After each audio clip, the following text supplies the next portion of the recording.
Okay, I have these first evaluations to hand back, and we'll spend a little bit of time going over some orders of mammals that we'll do our best to help you out on Wednesday and or Thursday. Okay.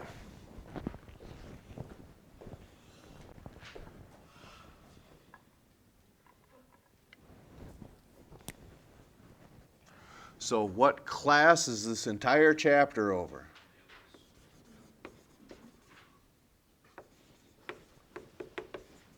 Oops. Don't think we want that.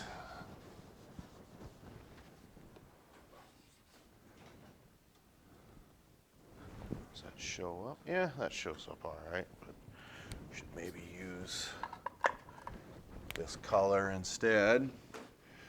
Now, even though this looks like your finals format, it's something that we can certainly use as a tool to help ourselves out. So with that being said, okay, if we were to pick an order like this,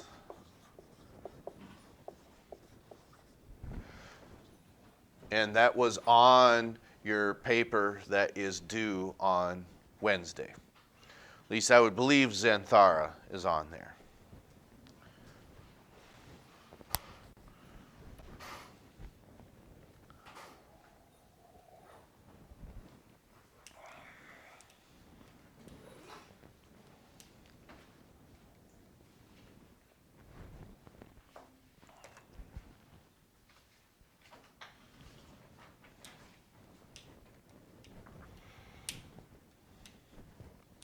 Do we see that order?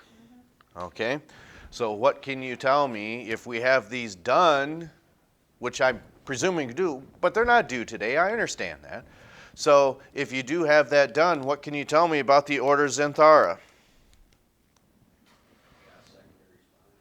Okay. So secondary spine, or another term you could use, I think it makes more sense to say this, unique lumbar vertebrae.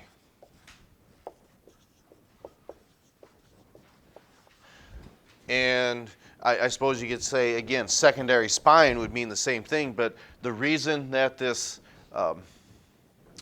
unique lumbar vertebrae is just that unique, what does it allow them animals to do? It's a defense mechanism that they have.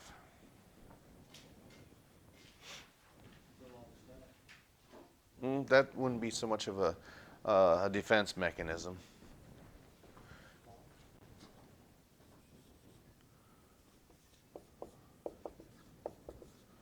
They can roll themselves into a ball, okay? And then what type of animal is that? Okay, armadillos and anteaters.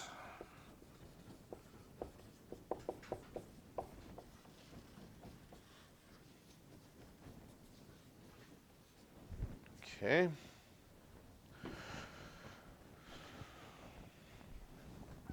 And probably one we're a little more familiar with. What about rodentia? What is everything you can say about the order rodentia? They're small, not all of them, because we picture rodents being small, but there's some in South America that do grow quite large. They have two upper and lower incisors. Okay.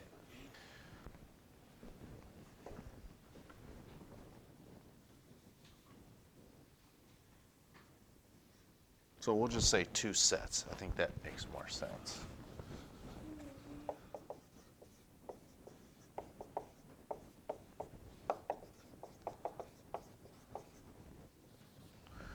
Okay. And is there anything else you could say? Well, could say, what about their gestation period? Is it quite short or is it quite long? Okay, so then a way of looking at that is saying that these mammals are very prolific, which means that they can reproduce very quickly. Okay, so what is an example of a rodent? Okay, mice, mouse, whichever. Mouse, rats, okay. Juniors, see, no, I'm just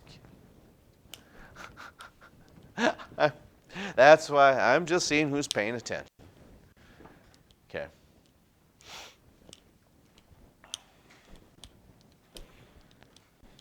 Okay. Which you didn't let me down. The expression on your face was, ah. Okay. Yeah, we're not here to offend anybody. My apologies. Okay. So,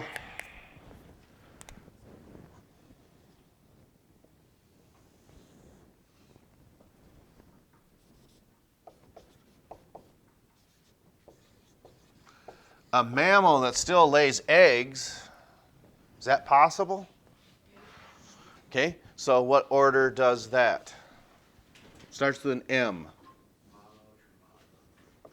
You say monotremes or monotremata.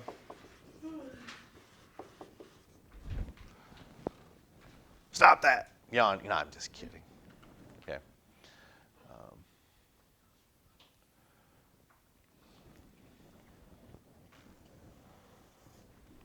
And I think that's probably good enough for those.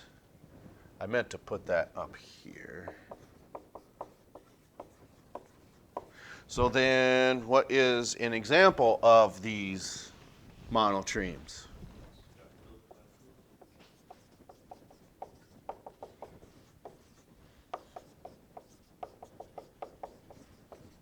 Okay.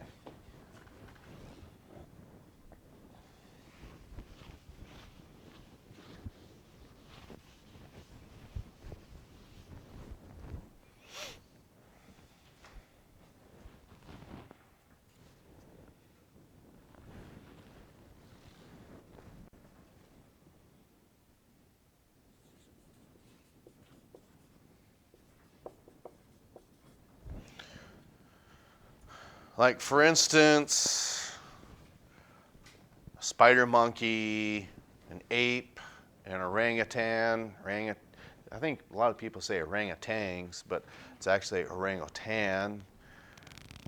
What is an orangutan? These are primates. Is there anything significant about primates? Yeah, they got a very large cortex. Certainly a distinguishing characteristic.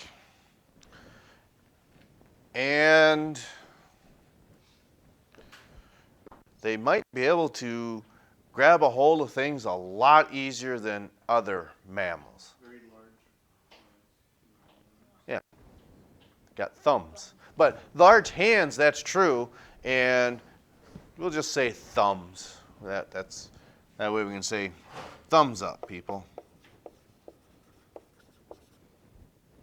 Okay. See, I don't even know how many orders you have on that paper, but I'm going to say there's probably 12. 14. Okay? Yeah.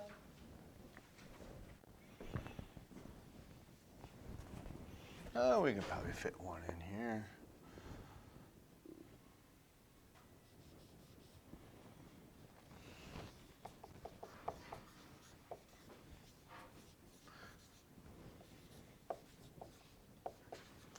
They filter their food because they've got baleen. Who might that be? Okay?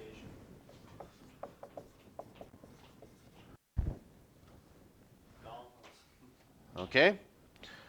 And you might say, well, they don't have baleen. Yeah, I understand. Dolphins don't, So the different characteristics that you give, okay, it would make more sense if you put dolphins, fine, or if you put whales, okay? In other words, these do have something in common, okay? They would, but, okay, so if you're using dolphins, you'd have to want to say echolocation. It doesn't mean you have to, because if you're talking about whales, well, then these are good characteristics for that. Okay, and that's called a blowhole. Okay, so these are a multitude of characteristics that you can give for these, but some of them you have to be a little more specific because, again, if you choose dolphins, well, then baleen and filter food wouldn't make any sense. If you choose whales, I suppose you could.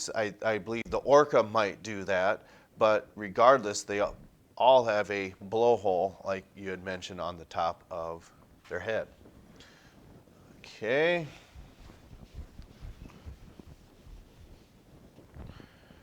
And we'll just do, for instance,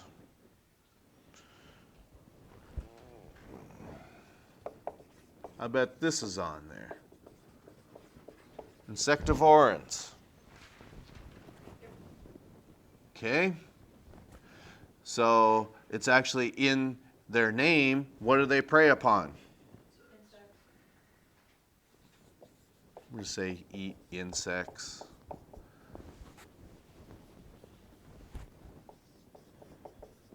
Okay. Do these have echolocation? I hear yes and I hear no. Okay. There are mammals that use echolocations, but they also fly, though, and that's not the case with this one. So would they have a high metabolic rate? Yeah, probably. But what's an example of an insectivore? Moles, shrews. Okay, we can just do that. Moles, shrews. Okay, then we'll do one more, and then we'll call it a day. Since we erase the marsupials, darn it, since we erase the monotremes, okay, who would we talk about next? A marsupial. So who's an example of a marsupial? Okay. And I don't even know if that's spelled right. I'm just doing what I think, spelling out how I think it sounds. What else? Not necessarily another marsupial, but what's a characteristic of these? How are their young born? Okay, so they're premature, but the mother has a pouch. We'll just say mother's pouch, because we say that when they're born premature, they develop in the mother's pouch. And a koala bear is an example. Who else could you give? Starts with the letter O. Opossum you could use. Who else could we use? Kangaroos, any one of those. Koala bears, kangaroos, and also opossums. Okay, I think that's a good place to stop. We'll continue with some of these because some of this is going to come full circle because you're going to see this again on, because this is just a way to help us out with our, not only just our paper, but our vocabulary and your final. We'll catch up to you next time.